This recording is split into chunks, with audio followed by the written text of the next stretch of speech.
We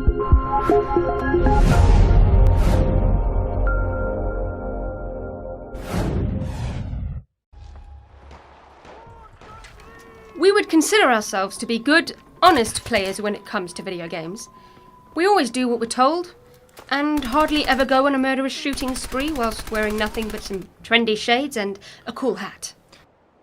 But there are those times when we would like to take a break from all this hero stuff and do these 10 things most gamers just can't resist doing.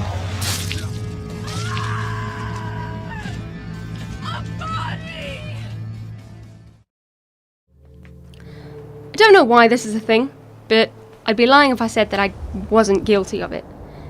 Give me the chance to change to third person and add a nice shiny jump button. You can bet I'll be bunny hopping to my location instead of walking, because I can. Just make sure you look where you're going.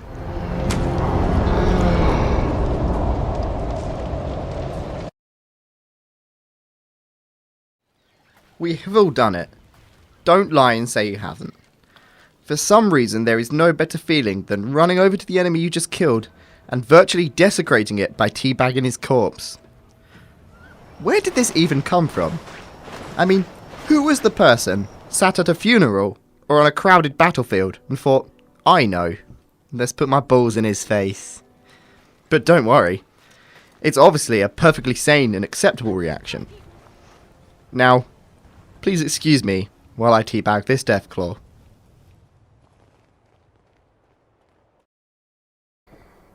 If you give me the chance to either drag or pick up a body, what do you think I'm going to do?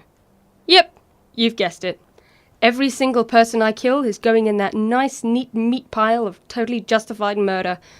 Like a red meaty pile of expressionist art. Or a sick, twisted blanket fort with corpses. Either way you look at it, give me ragdoll effects. How could you blame me?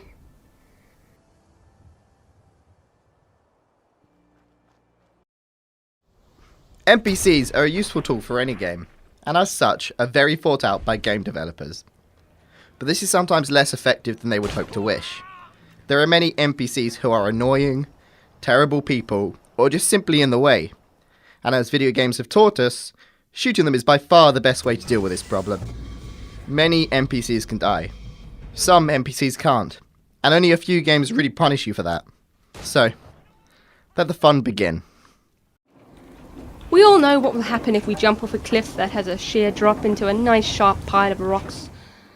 We will meet our bone-breaking ragdoll end to ominous music and normally a nice cinematic slow-motion camera. Just like real life. That does not stop us from wasting time jumping to the highest point of the map, taking in the breathtaking sight of the snow-topped mountains and shiny buildings before we take a running jump off the edge and watch with satisfaction as we fall to our brutal death. Why? Well, why the hell not? Everyone else was doing it. I don't know why this is a thing, but I am glad it is. If a game gives me the option to pick up inanimate objects and walk with them, and there just so happens to be both a person and a bucket in the room, who can guess what I'm going to do next? Well, put it on their head, of course. What else would I do with it? This is not only funny to do, but also very helpful when it comes to games like Skyrim. If you cover the NPC's head with buckets or chamber pots, you can steal anything in front of them, as long as they don't knock it off. No more killing guards while you loot the place. Easy gold for you.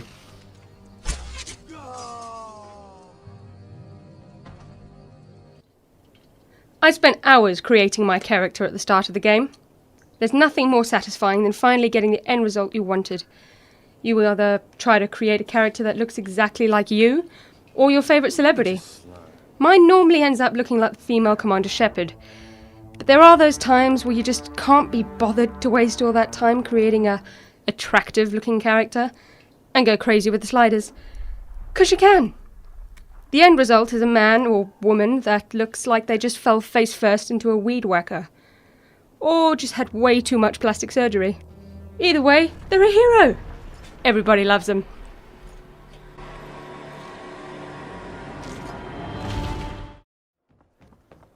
I don't know why people think gamers are murderous. It might be because they're all guilty of mass murder. At least, virtual mass murder. You know how it goes. You're in the main town and all you want to do is buy a health pack.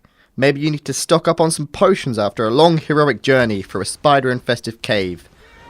Then some random NPC insults you, and you feel the need to shoot or slice up every single living person you can. Not even robots are safe. This one's pretty self-explanatory. If you give me the chance to mess with a camera, you can be sure I'm gonna be spinning that baby like there's no tomorrow, jamming it in people's faces, looking around at the quaint little scenery, and on some occasions, seeing if I can see what underwear my character is wearing. To do that, it must change. I have never believed in asking another to do. Why do we do this? Nobody knows.